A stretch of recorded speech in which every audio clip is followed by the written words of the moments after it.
मतवारी वाकी चाल मेरो मदन गोपाल।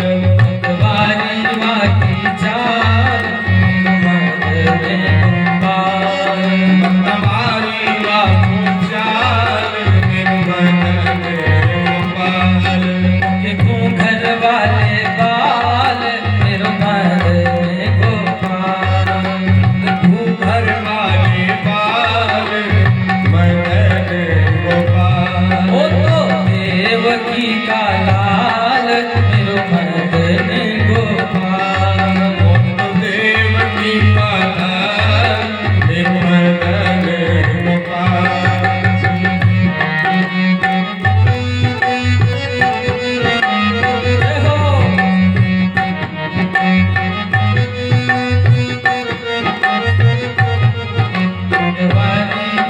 मतवारी वाकी चाल मेरो मदन गोपाल। मतवारी चाल मेरो मदन गोपाल। देखो घर वाले बाल मेरो मदन गोपाल। घर वाले बाल मेरो मदन गोपाल। मतवारी वाकी चाल मेरो मदन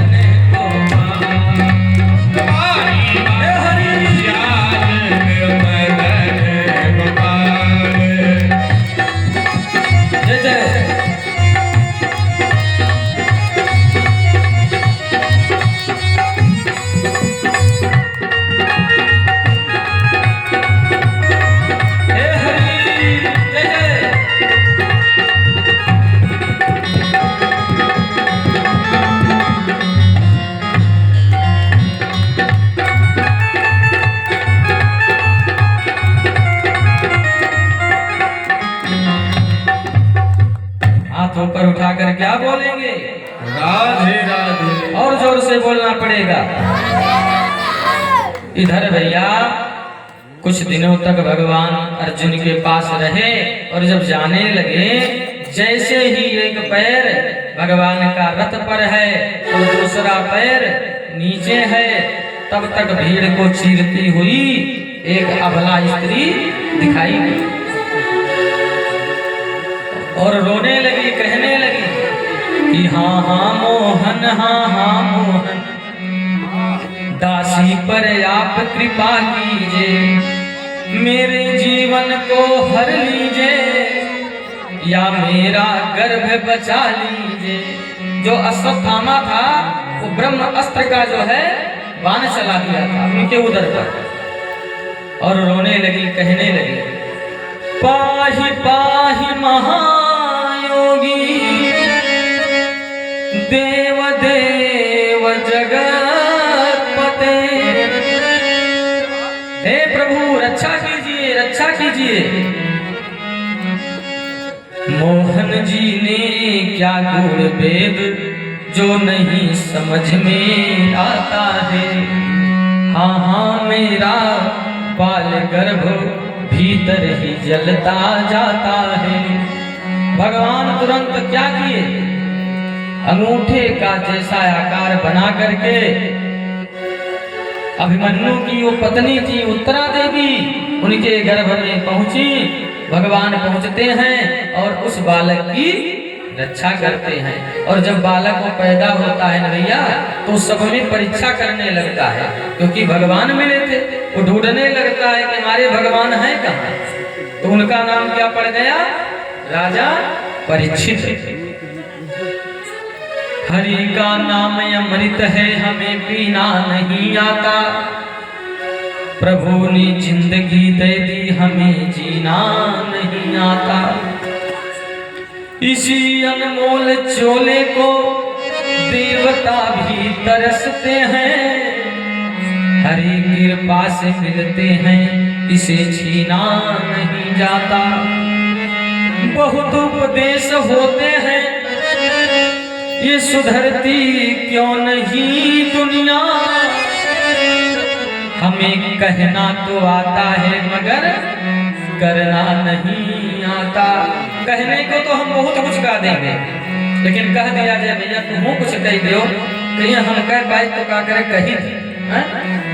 कहे खूब उपदेश दिए कि भैया बड़ी मैट बहार लो सब यहाँ बैठी हैं कहीं हाँ हमारा कपड़ा गंदा हो जाए, उपदेश खूब देंगे लेकिन वो करेंगे नहीं। कहेंगे दाल भात सब्जी रोटी बढ़िया बनायो, लेकिन अगर कह दिया जाए कि तू ही बनाई, कहीं हाँ हमारे हाथ जल जाए रोटी हम बनाई।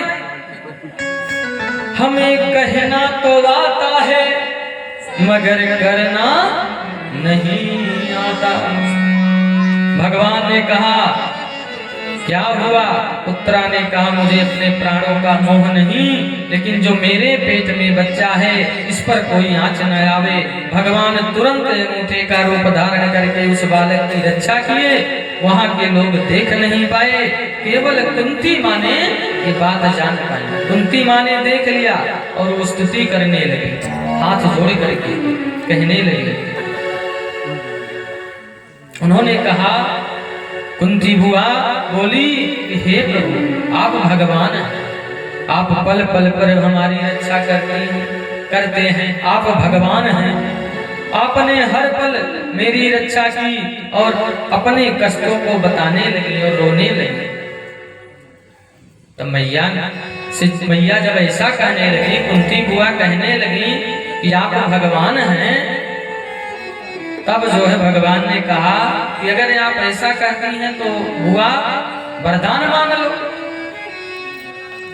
उन्होंने कहा नहीं नहीं आप हर पल हमारी रक्षा किए हो। कहे कैसे?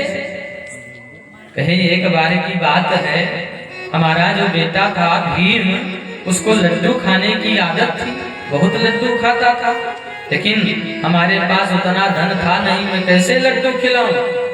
लेकिन एक दिन दुर्योधन हमारे बेटे भीम को लेकर के मंदिर में गया, कहा चलो आपको लड्डू खिलाता हूँ, और उस लड्डू में वो जहर मिला दिया और जहर मिला करके हमारे बेटे को खिला दिया। लेकिन बगल में रखा था चरणामृत, वही चरणामृत को पिला दिया, इससे उनकी मृत्यु नहीं हुई। तो ये आपका आशीर्वाद नहीं तो क्या है? ओ भैया चरणामृत सबको लेना चाहिए। हमारे वर्मा परिवार के लोग सुबह सुबह ठाकुर जी के अभिषेक में छोटे से लेकर के बड़े बच्चे तक और सापत्नी के आप सब लोग जाते हैं, लड्डू गोपाल जी के अभिषेक को करते हैं और चरणामृत का पान सब लोग करते हैं। सबको करना चाहिए भैया। जो लोग चरणामृत का पान करते हैं उनकी अकाल मृत्यु कभी नहीं होती है।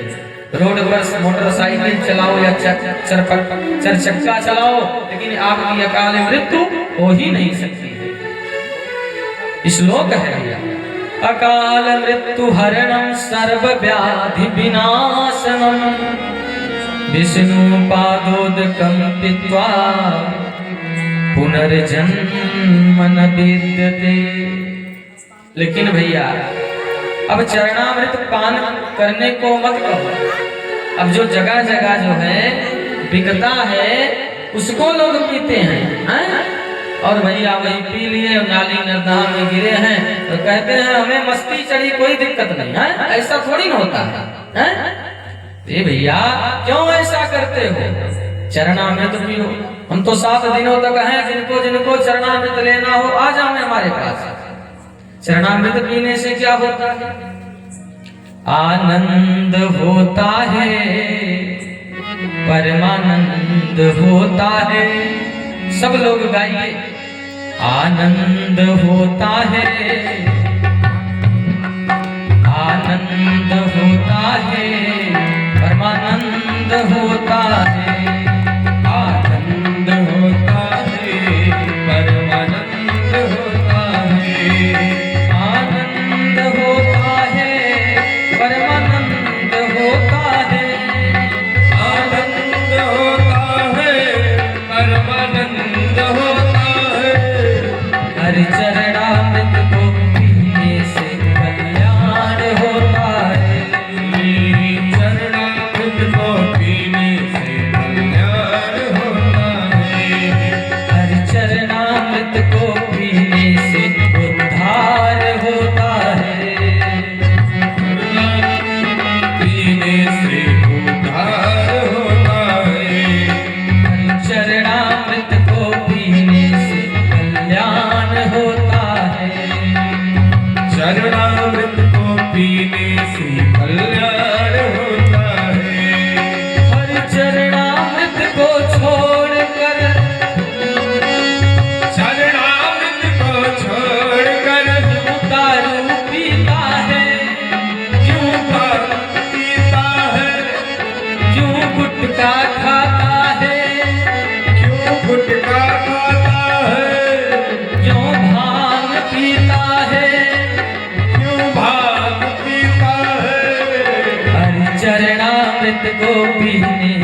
भैया क्या पीने से कल्याण होता है? चरणामृत को पीने से कल्याण होता है। गुटखा, सुपर, संजोग ये कभी नहीं खाना चाहिए, नहीं खाना चाहिए। आज आए हो भागवत जी की कथा में बैठे हो, संकल्प कर दो हमको दे दे, हाँ मैं अयोध्या जी लेकर चले जाऊंगा। एक पंडित जी थे, क्या कौन थे? पंडित जी थे। तो जब कथा मंच पर बैठते थे तो सुरती खा करके बैठते थे, सुरती बिना खाए वो कथा नहीं बोलते थे। तो एक सज्जन जैसे आप लोग कुर्सी पर बैठे हो, मान लीजिए प्रमोद भैया ही हैं, वो भी बैठे थे। तो पंडित जी सुरती खाकर जब बैठे तो पूरा लार जो था वो पोथी पर चूता था, सारा लार जो है गिरता था। तो ये जो है नीक नहीं लगता था, जो हमारे जैसे प्रमोद भैया को ही मान लो, उनको अच्छा नहीं लगता था। कहते हैं पंडित जी कथा तो बहुत अच्छा कहते हैं, बड़ा सुंदर कहते हैं, लेकिन यही एक गुण है बाबा जी में, सारा पोथी खराब कर देते हैं। एक दिन सुने, 2 दिन सुने, 3 दिन सुने, चौथे दिन मंच पर आए, कहे बाबा जी सब कुछ तो ठीक है, लेकिन ये जो आप सुरती खा करके पोथी गंदी हो जाती है। कहे बच्चा ये जवाब मैं आपको कल बताऊंगा, आप आइएगा कल इसका जवाब मैं दूंगा। अब वो जो सज्जन थे वो उस दिन जल्दी आ गया, क्योंकि जवाब मिलना था, जल्दी जल्दी आए और उस दिन भीड़ भी ज्यादा हो गई। चलो जवाब सुनते हैं, पूरा पांडाल खचाखच भर गया। अब मैं कह लगा, पंडित जी ने कहा कि जो संत महात्मा सुरती खा करके कथा को करते हैं उनके मुख में साक्षात गंगा जी बहती है। क्या बहती हैं? गंगा जी। अब वो सज्जन समझ गए कि बाबा जी सबको मूर्ख बना ही रहे हैं। कहे ठीक है कोई बात नहीं, कल बताता।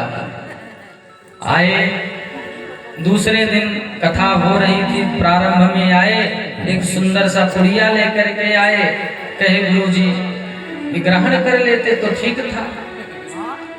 गुरुजी ने सोचा प्रसाद है, उसको मुख में लिए, वो न तीतो था न मीठो था, पता नहीं कैसा था। तब तक बाबा जी ने कहा कि ये है क्या? तब जो है माइक ले लिए, माइक हमको थोड़ा मिल जाता 2 मिनट तो मैं भी बोल लेता। माइक वाले बाजा वाले ने माइक दिया तो वो सज्जन ने हाथ में लिया माइक और उन्होंने कहा कि बाबा जी हमारे जो दादाजी थे उनकी बड़ी इच्छा थी कि गंगा जी स्नान कर ले, लेकिन हमारे पास रुपया था नहीं, पैसा था नहीं, मैं उनको स्नान करा नहीं पाया। उनकी मृत्यु हो गई। तो जब मृत्यु हो गई तो अस्थि था वो भी विसर्जित नहीं कर पाए पैसा अभाव में। तो जब आपने कल कहा कि जो पंडित जी सुरती खा करके कथा बोलते हैं साक्षात गंगा जी प्रवाहित होती हैं, तो हमारे मन में आया कि क्यों ना बाबा जी के अस्थि को आपके मुख में ही दबा दिया जाए। अरे बाबा जी उल्टी पलटी सब करने लगे। कहे कोई बात नहीं है क्या? तो कहे कि बाबा जी मैं भी सही थोड़े न खिला दिया, मैं भी झूठे कह रहा था। बोलिए वृंदावन बिहारी लाल की जय। हाथ ऊपर उठा करके बोलना पड़ेगा। क्या बोलेंगे? ऐसा भी नहीं होना चाहिए। सुरती और संजोग बाबा ये सब खाने नहीं चाहिए। आनंद होता है, परमानंद होता है। बाजा नहीं बजेगा, आप लोग गाएंगे। आनंद होता है, परमानंद होता है, आनंद होता है, परमानंद होता है, आनंद होता है, परमानंद होता है, आनंद होता है, परमानंद होता है। अब सब लोग मिलकर गा लीजिए। हरि चरणामृत को पीने से कल्याण होता है, हरि चरणामृत को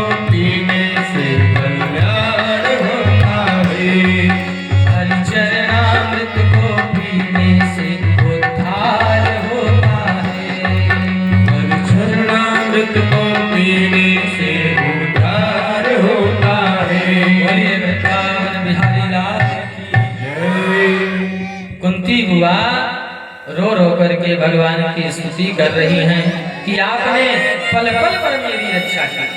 यही नहीं, जब महाभारत का युद्ध हो रहा था, भीष्म पितामह प्रतिज्ञा कर लिए कि कल एक पांडवों को जरूर मारूंगा, तब आपने ही रक्षा किया। तब श्री कृष्ण ने बोले, कैसे हुआ, कैसे मैं रक्षा की? तब कुंती बुआ ने बताया कि जब उन्होंने प्रतिज्ञा कर लिया तब आपने ही रक्षा किया। उन्होंने कहा था कि मैं आज प्रतिज्ञा करता हूं, अपना वचन निभाऊंगा, कल के महायुद्ध में मैं एक पांडव को मारूंगा, एक ना एक पांडव को जरूर मारूंगा। तब उस समय आप हमारी रक्षा किए थे। और भैया, भगवान सब भक्तों की रक्षा करते हैं। जैसे माँ अपने बालक की रक्षा करती हैं, वैसे भगवान भी रक्षा करते हैं। भगवान के शरण में जाओ तो कराई सदा तीन की रखवारी, जिमी बालक राखई महतारी। कराई सदा तीन कर रखवारी, जिमी बालक राखई महतारी। श्री राम जय राम, जय जय राम, श्री राम जय राम, जय जय राम, श्री राम जय राम, जय जय राम, श्री राम जय राम, जय जय राम। उसी प्रकार से भैया, जैसे माँ अपने बालक की रक्षा करती हैं, वैसे भगवान भी अपने भक्तों की रक्षा करते हैं। भीष्म पितामह ने कहा था दुर्योधन के पत्नी से, दुर्योधन से कहा था, कहे थे कि आप जो है ब्रह्म मुहूर्त की बेला में मेरे पास आ जाना, मैं आशीर्वाद दे दूंगा और तब तुमको कोई नहीं मार पाएगा। तो भगवान श्री कृष्ण जानते थे कि दुर्योधन कामी है, इस ब्रह्म मुहूर्त की बेला में उठेगा नहीं। तुरंत इधर क्या किए, द्रौपदी को कहे कि चलो ब्रह्म मुहूर्त की बेला में बाबा से आशीर्वाद ले आओ। द्रौपदी को तैयार किए, स्वयं अपना भी साड़ी पहनने लगे। भगवान भी भक्त की रक्षा के लिए साड़ी पहनते हैं। मोहन ने साड़ी जब पहनी, द्रौपदी वहां मुस्कानी है और रोके से ना रुकती है, अब आए हंसी की बारी है। द्रौपदी कहती है, भैया अब ये हंसी रुक नहीं रही है क्योंकि आप साड़ी पहन रहे हैं।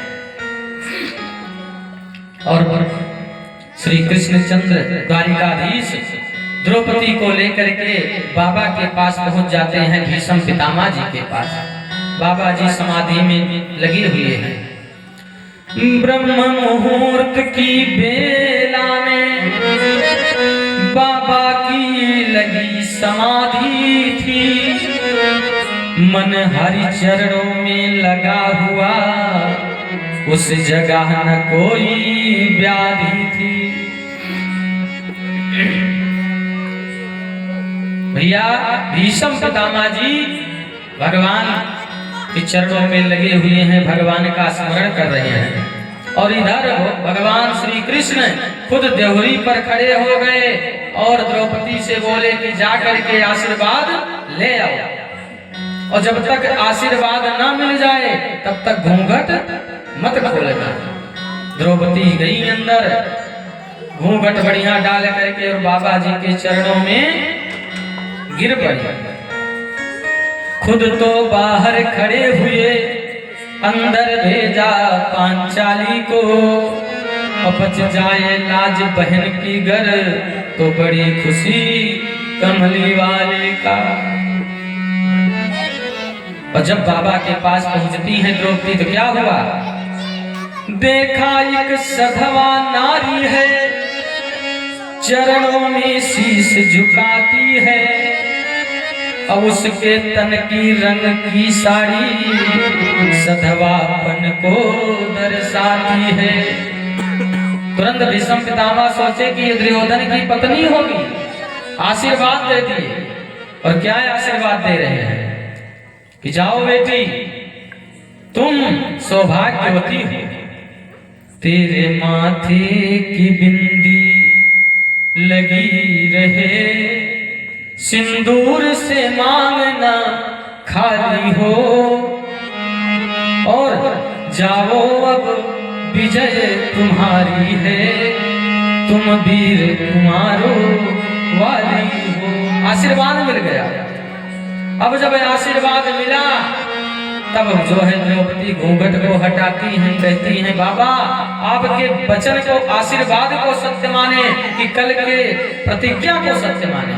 आपने कहा है ना कि कल एक पांडव को जरूर मारूंगा, और हमारे 5 पांडव 5 पति हैं, अगर एक भी पति मर गया तो मैं कहाँ सौभाग्यवती रह गई।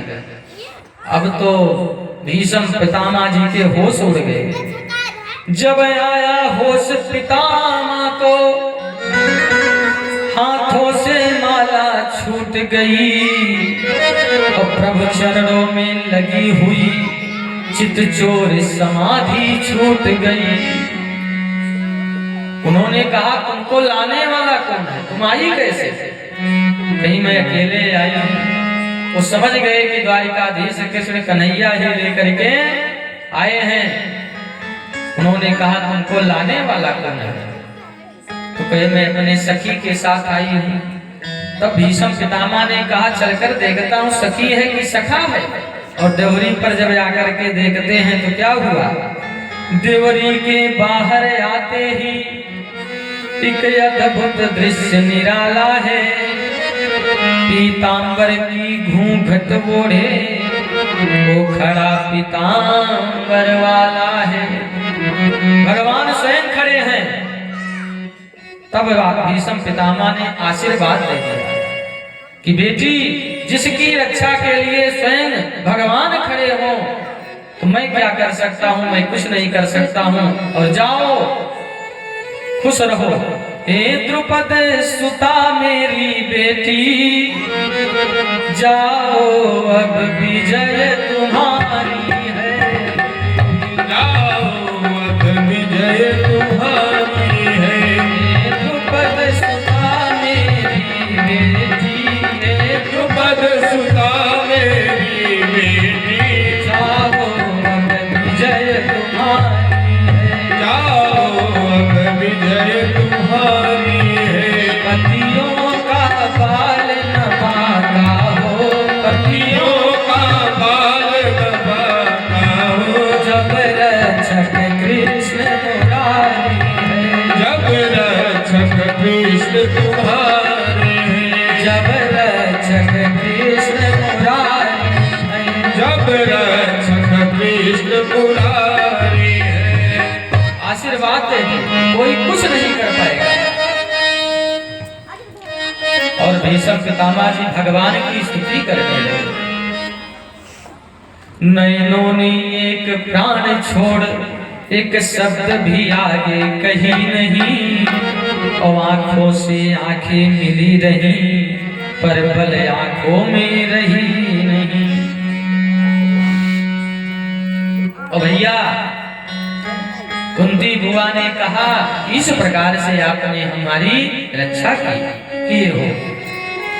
जब भीष्म पितामह जी सरसैया पर लेटे थे भैया ना, तो भगवान ने कहा चलो भीष्म पितामह जी को देख जाते हैं। 5 पांडवों जाते हैं, भीष्म पितामह जी से उपदेश लेते हैं। श्री भीष्म पितामह जी कहते हैं कि आपके घनश्याम कहाँ हैं, कृष्ण कन्हैया कहाँ हैं, आपके भगवान कहाँ हैं? अर्जुन से पूछते हैं। तो अर्जुन ने कहा हमारे भगवान थोड़ी ना है, वो तो सखा हैं हमारे। कहे तुम मूर्ख हो, वो भगवान हैं। और भगवान से बोले कि जब तक आप हमारे सामने आओगे नहीं और मुस्कुराओगे नहीं तब तक मैं अपने प्राणों का त्याग नहीं करूंगा। और यही नहीं, मैं अपनी बिटिया का विवाह भी आपके साथ नहीं करूंगा। अब तो भगवान मुस्कुराने लगे, मुस्कुरा कर कहे, हे बाबा जी, हे बताओ, आप जिंदगी भर बाल ब्रह्मचारी हैं? आपकी बिटिया कहां से हो गया? आप कैसे विवाह करेंगे? तब उन्होंने कहा, इतिमति रूप कल्पिता वितृष्णा भगवती सात्वत पुंगवे विभूमि। उन्होंने कहा, तो ये मेरी बुद्धि है, यही हमारी बिटिया है। भैया क्या हुआ, क्यों बोल रहे हो? बैठ जाओ, हाथ ऊपर उठा करके क्या बोलेंगे? और जोर से बोल दीजिए, क्या बोलेंगे? और जोर से बोलना पड़ेगा। भीष्म पितामह जी ने कहा, यही हमारी बुद्धि ही बिटिया है, आप इसके साथ पाणी ग्रहण संस्कार करो। भगवान ने कहा, वरदान मांग लो। भीष्म पितामह ने कुछ नहीं मांगा। और भैया, जिस समय भीष्म पितामह रण स्थल में रहते थे, तो समझ लीजिए कि उनके समान कोई योद्धा नहीं था। अरे ललकारत बा फुफकारत बा, बुढ़वा बघवा खड़ा श्याम के आगे। अरे अति रोष भरा फुफकारत बा, बुढ़वा बघवा खड़ा श्याम के आगे। और मन ही मन श्याम को पुकारत बा, बुढ़वा बघवा खड़ा श्याम के आगे। और परलोक की राह सुधारत बा, बुढ़वा बघवा खड़ा श्याम के आगे। और भैया, जब भगवान श्री कृष्ण युद्ध में जा रहे थे, उनको देख करके भीष्म पितामह जी मंत्र मुग्ध हो गए थे। अरे भक्त बदे महाभारत में बनी सारथी आई रहे जदुराई। पीत पटी फहराय लहराय, रथ हाकत डोरी उठाई उठाई। और पार्थ से बात करई मुस्काई के, और माधव कैलख सुंदरताई। और सोचे लगे मन ही मन भीषम। भगवान हमारे इतने सुंदर थे कि अब क्या बताएं। अरे सोचे लगे मन ही मन भीषम, कि बाण चलाई कि ध्यान लगाई। युद्ध भूल गए, सोचने लगे कि भगवान का मैं ध्यान करूं कि बाण चलाऊं। हमारे प्रभु जी ऐसे हैं, इतने सुंदर हैं। भगवान श्री कृष्ण भीष्म की अंतिम मनोरथ पूर्ण करके पांडवों से अनुमति मांगी और द्वारिका चले गए। अब अर्जुन 7 महीने तक लौट कर नहीं आए, सबके मन में संदेह होने लगा। तब अर्जुन दिखाई पड़े, उनका मुख कांतहीन था। अर्जुन आज कोल भिल्लों से हार गए भैया। और जब तक श्री कृष्ण चंद्र थे, तब तक कोई नहीं पराजित कर पाया। और जब नजदीक आए अर्जुन, आज जब कोल भिल्लों से हार गए, तब अपने भैया से बताए कि भगवान श्री कृष्ण अब नहीं रहे। और जैसे इस बात को कुंती मैया ने सुना, वो तुरंत अपने प्राणों का त्याग कर दिया। श्रीमद् भागवत महापुराण में कुंती और रामचरितमानस में राजा दशरथ भगवान के वियोग को नहीं सह सकता। राम राम कही राम कही, राम राम कही राम। 5 बार राम कह करके दशरथ जी भी मर गए थे। और कुंती मैया जैसे सुनी, तुरंत अपने प्राणों का त्याग कर दिया। और इधर पांडव जो थे, तुरंत क्या किए, परीक्षित को सत्ता का भार दे करके हिमालय यात्रा करते करते परम धाम को चले गए। और इधर परीक्षित जी राज का सत्ता संभाले। तो भैया, जीवन में जो आया है उनकी मृत्यु निश्चित है। यहाँ तो भैया भले माया मोह में फंसे हैं। अरे जीवन तो भैया ये रेल है, जीवन तो भैया ही रेल है, कभी पैसेंजर कभी मेल है। जीवन तो भैया एक रेल है, कभी पैसेंजर कभी मेल है। जीवन तो भैया ही रेल है, जीवन तो भैया एक रेल है, कभी पैसेंजर कभी मेल है।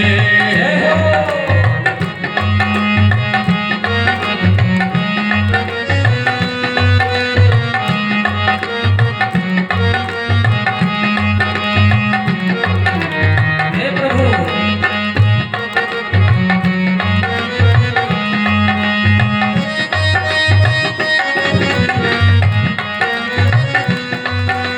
इतने लोग हो भाव से ताली बजाते हुए, बड़े भाव से जय हो।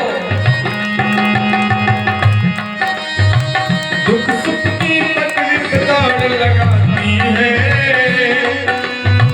मंजिल तक हमको पहुंचाती है। दुख सुख की तकलीफ दौड़ लगाती है, मंजिल तक हमको पहुंचाती है। सांसों का इसमें जब तक खेल है, सांसों का इसमें जब तक खेल है, कभी पैसेंजर कभी मेल है। जीवन तो भैया एक रेल है, कभी पैसेंजर कभी मेल है। जय हो, हे हरि।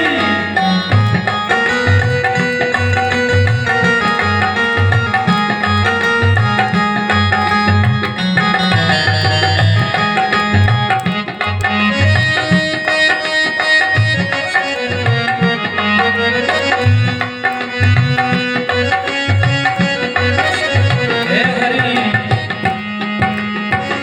अच्छे कर्मों की टिकट कटा लेना, जय जय। अच्छे कर्मों की टिकट कटा लेना। पूछे तो टीवी को दिखा देना, जय हो। अच्छे कर्मों की टिकट कटा लेना। पूछे तो टीवी को दिखा देना। लेकिन अगर टिकट नहीं लिए हो तो होगा क्या? जय हो। बिना टिकट के तो सीधा जेल है, बिना टिकट के तो सीधा जेल है। कभी पैसेंजर कभी मेल है, जीवन तो भैया एक रेल है, कभी पैसेंजर कभी मेल है।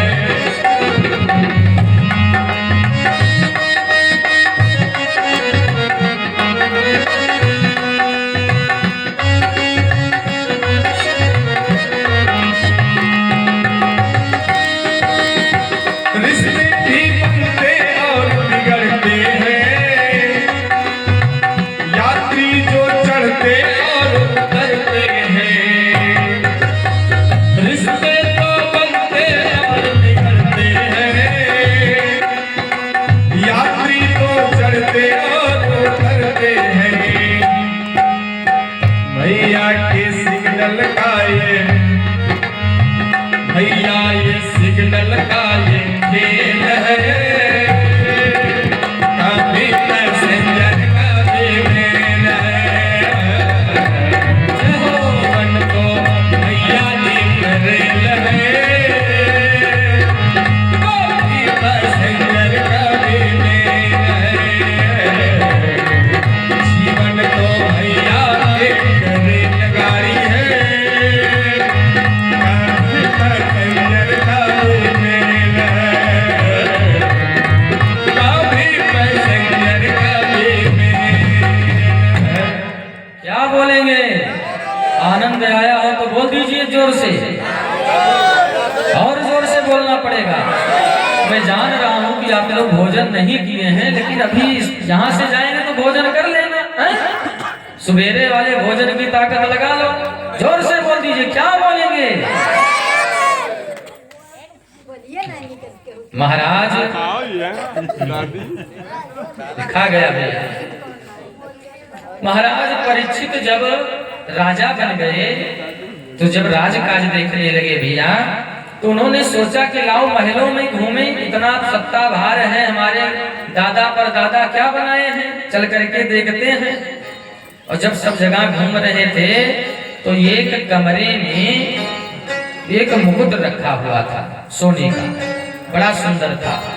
वो मुकुट जो है किसका था जानते थे? जानते हैं? ये जरासंध का मुकुट था। भीम जी जरासंध को मार करके वो मुकुट ला करके रखे थे, और आज वही मुकुट राजा परीक्षित लगा करके शिकार खेलने के लिए जंगल में चल पड़े। और जब भैया जंगल की तरफ चल पड़े तो क्या हुआ? द्वापर का अंत समय था, वह कलयुग की बारी आई थी। मानो सुख की सूर्य डूबता था, दुख की अंधियारी छाई थी। शिकार खेलने के लिए राजा परीक्षित जा रहे थे, तब तक देखे कि रास्ते में एक गाय रो रही है, एक बछड़ा भी है। बछड़े के तो भैया 3 पैर ही टूट चुके हैं, और एक भैया काला काला पुरुष उन्हें मार रहा है, और गौ माता रो रही है और कहती है कि कौन हमको बचाने के लिए आएगा। और जब राजा परीक्षित देखे कि गाय और बैल रो रहे हैं और काला पुरुष उनको मार रहा है, तो वो गुस्से में क्रोधित हो गए। तो उनके पीछे काला कुरूप चांडाल भागता जाता है, और जब उसका मूसल पड़ता है भूमंडल हिल जाता है। परीक्षित जी आग बबूला हो गए और उस काले पुरुष को मारने के लिए दौड़ पड़े। जो आंख खोजती थी शिकार, उनको एक नया शिकार मिला, और जीवों का वध करने वाला उनको यह चंडाल मिला। परीक्षित जी दौड़ पड़े और गौ माता से पूछे कि कौन हो? तब गौ माता ने कहा कि नदिया तालाब समुद्र वृक्ष अपने ऊपर ठहराती हूँ, लेकिन पापन के बोझन से मैं दबी के नीचे जाती हूँ। मैं पृथ्वी हूँ। गौ माता ने कहा कि मैं पृथ्वी हूँ, और ये जो बैल है ये साक्षात कौन है? धर्म है। और भैया इस कलयुग ने इनको छिन्न भिन्न कर दिया। धर्म जो है, धर्म के तो भैया 3 पैर टूट ही गए, केवल एक पैर पे धर्म टिका हुआ है इस समय। वो क्या है? सत्य है, सत्य पर ही टिका हुआ है, 3 पैर नहीं है। बतावे पहला पैर क्या है? पवित्रता। क्या है? पवित्रता। और भैया पवित्रता किसी के पास लगभग 100 में 10-20 लोग हैं कि पवित्रता रखते हैं। नहीं तो जानते हैं जहाँ मिला तहाँ भोजन करेंगे, बफर में खाएंगे, जूता चप्पल पहन कर खाएंगे। और अब तो मैं कहीं कहीं देखता हूँ, जब अभी मैं दिल्ली में जब गया था कथा करने के लिए, तो वहाँ एक माता जी रसोईया में भोजन बना रही थी चप्पल पहन करके। तो मैंने कहा माता जी चप्पल नहीं पहनकर भोजन बनाना चाहिए। कहीं बाबा जी ये चप्पल केवल रसोईया तक ही सीमित है, यही रहेगा, यही फिर निकाल दूंगी। कहे तब तो हो गया कल्याण। चप्पल पहन करके रसोईया में कभी नहीं प्रवेश करना चाहिए, पवित्रता समाप्त हो जा रही है। दूसरा है भैया दया। दया तो कोई किसी के साथ करना ही नहीं चाहता। वो सोचता कि हमारा काम बन जावे, हमारा 2 मंजिले का मकान बन जाए, इनका जो है बिगड़ जाए। सही बता रहे हैं, दया भी समाप्त हो रही है। तीसरा है क्षमा। अगर भैया किसी के खेत में किसी का गाय तुरा करके भैंस तुरा करके चल जावे और खा ले तो भैया क्षमा नहीं करेंगे, लठिए डंडा उठाएंगे, चाहे फौजदारी हो चाहे कौन थाना है वहां तक जाएगा, कप्तानगंज तक जाना पड़े वहां तक चले जाएंगे। सही बता रहे हैं, ये भी समाप्त हो, क्षमा भी लोग नहीं कर रहे हैं। केवल सत्य पर ही धर्म टिका हुआ है। सत्य सब जानते हैं, सत्य सब बोलते हैं भैया। एक चोर भी होता है ना, वो भी कहता है भैया हमारे सामने अगर बोलना है तो सत्य बोलो, झूठ न बोलो। और गोस्वामी तुलसी बाबा ने भी लिख दिया कि ओ धर्म न दूसर सत्य समाना, आगम निगम पुराण बखाना। धर्म किस पर है? सत्य पर टिका हुआ है। अच्छा गा लीजिए, गा लीजिए। धर्म न दूसर सत्य समाना, आगम निगम पुराण बखाना। धर्म न दूसर, धर्म न दूसर सत्य समाना, आगम निगम पुराण बखाना, आगम निगम पुराण बखाना। तब कलयुग को मारने के लिए राजा परीक्षित दौड़ पड़े। तब कलयुग मुकुट उतार करके चरणों में गिर पड़ा, कहा त्राहिमाम त्राहिमाम, महाराज रक्षा करो। अब भैया आपके सामने कितनो बड़ा कोई दुष्ट हो, अगर हाथ जोड़ ले तो क्षमा कर ही देना चाहिए, हैं? त्राहिमाम हाथ जोड़ लिया और कहा प्रभु रक्षा करो। तब जो है परीक्षित ने कहा तुम्हारे अंदर तो सब दोष ही दोष है, तुम्हारे अंदर गुण क्या है? दोषों के खजाना हो तुम, कैसे क्षमा करते? तब कलयुग ने कहा कि दोष किसमें नहीं है, सब में तो कुछ न कुछ दोष सब में है। अरे कस्तूरी में दोष जो रंग ना लाई है, सोना में दोष जो सुगंध ना ही आई है, हैं? अरे महाराज फिर काहे के पागल बने, एक एक दोष हरि सब में बनाई है, हैं? सब में तो दोष है। कलयुग ने कहा इस संसार में सब में कुछ न कुछ दोष है, हैं? वैसे इस कलयुग में भैया सच्चे लोगों की कोई कदर नहीं करता है। बोलबाला किसका है? जो ज्यादा झूठ बोलता है। सही बता रहे हैं, कुछ दिन तक उसका ज्यादा बोलबाला रहता है। अरे साचन के कदर नाही, झूठन के सत्कार है। और सीधे साधे भोले भाले तो लोग कहें गंवार है। विप्र भयो विद्याहीन, क्षत्रिय भयो बलहीन, लोभी कामी और चोर निडर होत जात है, हैं? इस समय भैया ब्राह्मण लोग भैया पोथी पत्रा धीरे धीरे समाप्त कर रहे हैं, हैं? जो बल से आगे बढ़ रहे हैं। और जो क्षत्रिय थे पहले बलशाली होते थे, अब तो भैया कुछ नहीं, केवल मोबाइल चल गया है, मोबाइल चलाओ, हैं? और लोभी कामी और जो चोर हैं वही तो निडर है, उन्हीं का बोलबाला। तब परीक्षित ने कलयुग की बात सुनी तो 4 जगहों पर उनको निवास दे दिया। कौन कौन से जगह पर? धूतम पानम स्त्रिया सुना यत्रा धर्मा चतुर्विधा। 4 जगहों पर स्थान दिए। जहां पर जुआ खेला जाता हो वहां पर पहला स्थान ये हुआ। दूसरा, जहां मदिरा पान होता हो वहां पर रहो। तीसरा स्थान दिए जहां पर लंपट पुरुष हो वहां पर रहो। और चौथा, जहां पर जीवों की हत्या होती हो वहां पर रहो। तब तक कलयुग राजा परीक्षित के पैर को पकड़ लिया, महाराज हमारे में एक गुण भी है। तुरंत कहा हमारे में एक गुण भी है महाराज। कई गुण क्या है? उन्होंने कहा कि और युगों में यज्ञ करोगे, यज्ञादि करोगे, तप करोगे, तपस्या करोगे, तब भी कल्याण नहीं होगा। लेकिन हमारे युग में केवल 2 बार हरि नाम संकीर्तन कर लोगे, उतने में कल्याण हो जाएगा। मैं नहीं कह रहा हूँ, रामचरितमानस में लिखा गया है।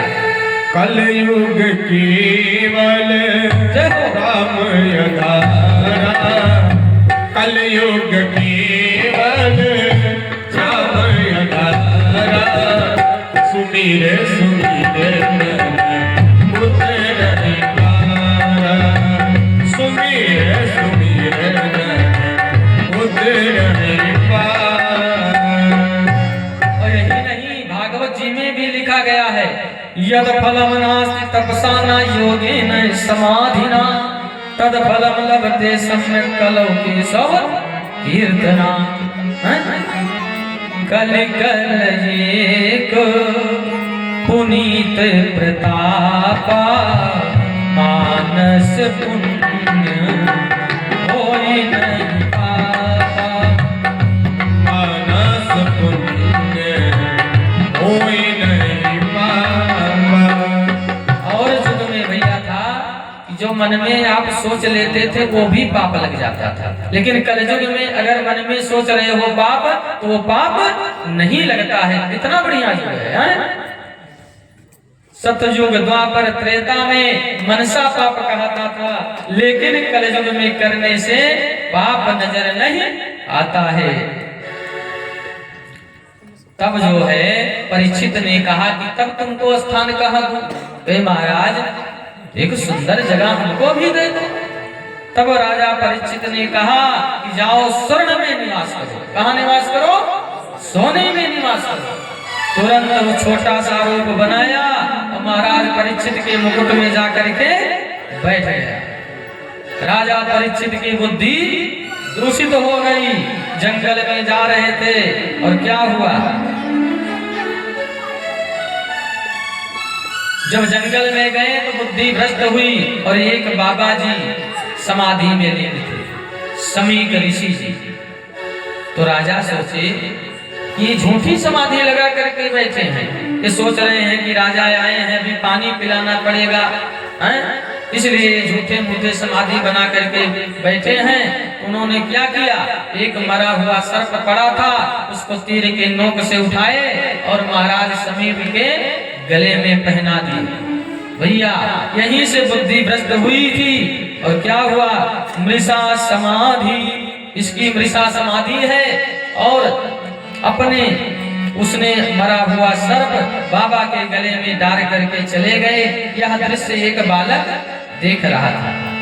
वह समीक ऋषि के पुत्र श्रृंगी ऋषि के पास जाकर के सारा वृतांत बताया। और भैया श्रृंगी ऋषि दो हुए हैं, एक विभांडक के पुत्र हैं श्रृंगी ऋषि, आपके बस्ती जनपद में है ही, जानते ही हैं। श्रृंगी ऋषि जी का बड़ा सुंदर स्थान बना दिया है। और एक समीक नंदन है, ये भी श्रृंगी ऋषि एक ये है भागवत जी में। तुरंत जैसे सुने कि हमारे पिता के गले में मरे हुए सर्प को डाल करके राजा परीक्षित चले गए, तुरंत उनको क्रोध आ गया। उन्होंने कहा कि राजा हो करके प्रजा के लिए नुकसान कर रहे हैं। तुरंत जल को उठाए अवनंत्रित करके बोले, उन्होंने कहा उसकी नदी का जल लेकर के और भयंकर श्राप दे दिया। उन्होंने कहा इति लंघित मर्यादाम तच्छका सप्तमे हरि। उन्होंने कहा इन्होंने मर्यादा का उल्लंघन किया है, मैं श्राप देता हूँ आज के 7वें दिन यही नाग जिंदा हो जाएगा और राजा परीक्षित को डस लेगा और इनकी अकाल मृत्यु हो जाएगी। बड़ा भयंकर श्राप लगा। उन्होंने कहा हे परीक्षित, तूने संत का निरादर किया है, मैं श्राप देता हूँ कि आज के 7वें दिन वही सर्प जिंदा होगा और आपकी मृत्यु हो जाएगी, अकाल मृत्यु होगी। यह सुन करके राजा परीक्षित तुरंत क्या किए, राजा जनमेजय को अपने बेटे को जनमेजय को राजा बना करके गंगा जी के पास आ गए और ऋषि मुनि को पता चला, सब लोग दौड़ पड़े। अत्रि वशिष्ठ च्यवनस्य, अत्रि जी महाराज, वशिष्ठ जी महाराज, च्यवन जी, पाराशर गाधी जी, तमाम ऋषि महात्मा गंगा जी के सन्निकट पहुंच गए। राजा परीक्षित सोचने लगे कि बताओ मैं संतों का अपमान किया और आज यही संत लोग हमारे पास आ गए। ये श्राप नहीं है, ये तो आशीर्वाद है कि एक जगह सब लोग मिल रहे हैं। और क्या हुआ, परीक्षित ने जब तमाम संतों को अपने पास देखा तो गदगद हो गए। परीक्षित ने कहा, मैंने संत का अपमान किया और संत ही मुझ पर अनुग्रह प्रदान कर रहे हैं। अब सब लोग सोचने लगे, जो जितने संत महात्मा थे, कि इनकी मुक्ति कैसे हो, इनका कल्याण कैसे हो। तो कुछ लोग कहते कि 15 दिन का समय होता भैया तो हो सकता था कि कल्याण हो जाता। कुछ लोग कहते कि 20 दिन का समय मिला होता तब कल्याण हो जाता। 7 दिन बचा हुआ है। तब तक क्या हुआ, अचानक ऋषि मुनियों के बीच साक्षात भगवान प्रकट हुए।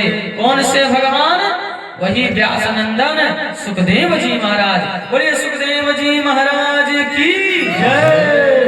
भगवान व्यास पुत्र मानव भक्त की रक्षा करने के लिए भगवान ही व्यास नंदन सुखदेव जी बन करके प्रकट होता है। लोग कहते हैं इस प्रकार से भैया जब परीक्षित जी के पास पहुंचते हैं, तुरंत राजा परीक्षित जी क्या किए, प्रश्नों की झड़ी लगा दी और पूछ पड़े, महाराज मरने वाले को क्या करना चाहिए है? क्योंकि वो ज्यादा देर टिकते नहीं थे, जितना देर गौदोहन होता है उतने देर एक जगह वो टिकते थे सुखदेव जी महाराज। और तुरंत ये पूछे कि महाराज मरने वाले को क्या करना चाहिए। और तुरंत आरती लेकर के आरती करने लगे सुखदेव जी महाराज का और कहने लगे कि प्रभु की कथा सुनाने वाले, अरे प्रभु की कथा सुनाने वाले, तुमको लाखों प्रणाम, तुमको लाखों प्रणाम। प्रभु की कथा सुनाने वाले, प्रभु की कथा सुनाने वाले, तुमको लाखों प्रणाम, तुमको लाखों प्रणाम। गोविंद राह दिखाने वाले, गोविंद राह दिखाने वाले, तुमको लाखों प्रणाम, तुमको लाखों।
करके बोल दीजिए, क्या बोलेंगे?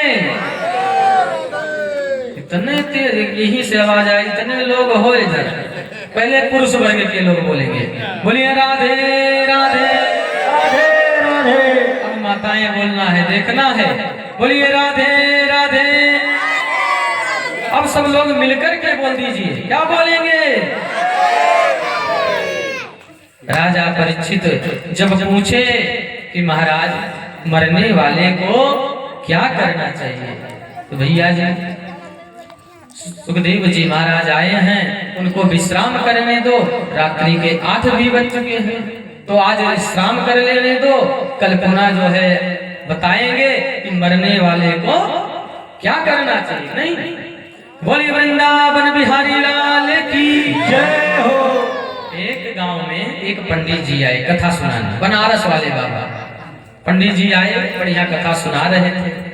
और जब भीड़ लगी थी तो एक ऐसा था भैया, उस गांव में ज्यादा लोग पढ़े लिखे नहीं थे, विद्वान नहीं थे, हैं? थोड़ा जो है वैसे से पढ़े लिखे नहीं थे, मूर्ख थे। तो बाबा जी कथा सुना रहे थे जब, तो एक माता जी आई, ऐसे पैर जो है फैला करके बैठी भगवान के सन्निकट। तो बाबा जी बोले, माता जी पैर पैर पैर जो है पसार करके नहीं कथा सुनना चाहिए, पाप लगता है। माता जी बटोर ली, फिर पैर दर्द करने लगा, फिर फैलाई नहीं।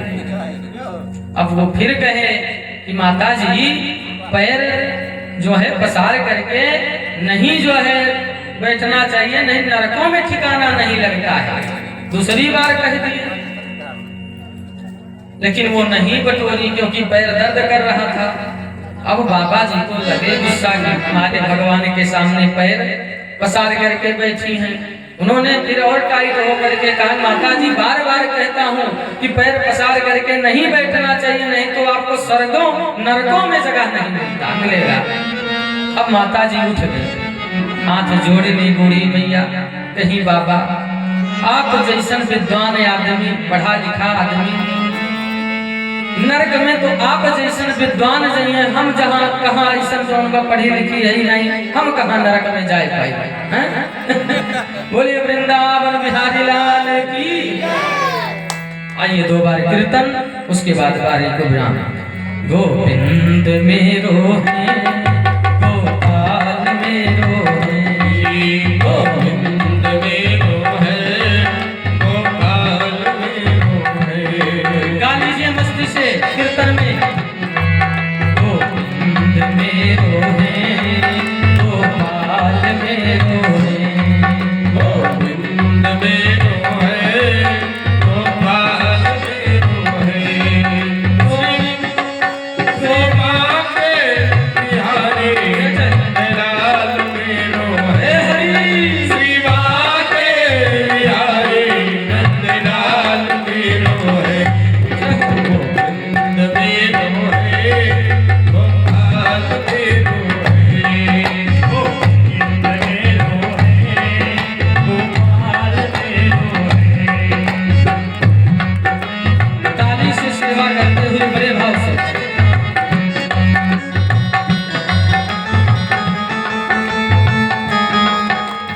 एक दो, ताल से ताल मिलाते हुए बड़े भाव से 1 2 3।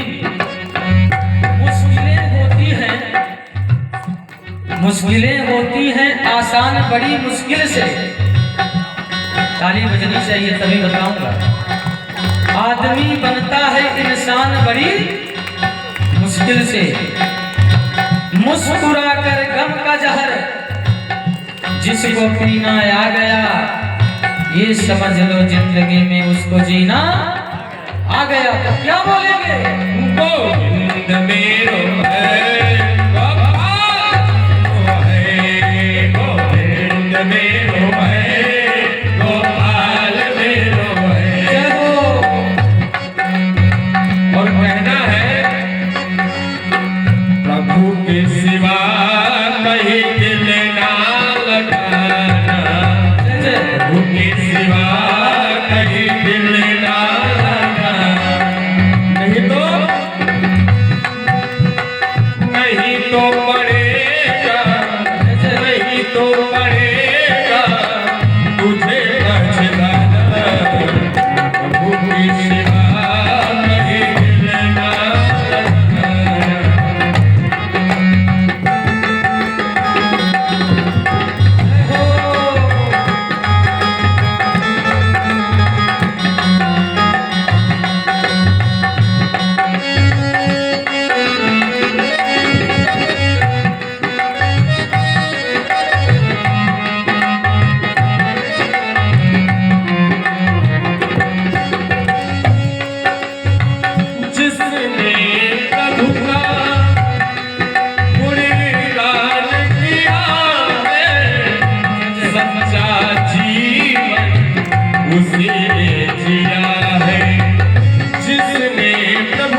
तू जवां है, लेकिन बीत गया वो समय कहाँ है।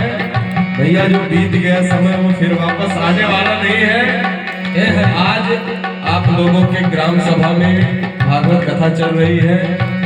अब फिर पता नहीं कब ये मौका मिले कब ना मिले, तो सभी लोग भगवान के नाम का गुणगान जरूर करें।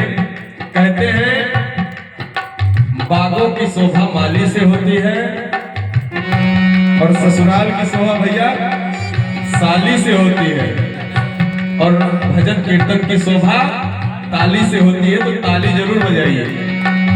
जय हो बचपन बीता अब तू जवान है, बीत गया जो समय कहाँ है, बीत गया जो समय कहाँ है। बचपन बीता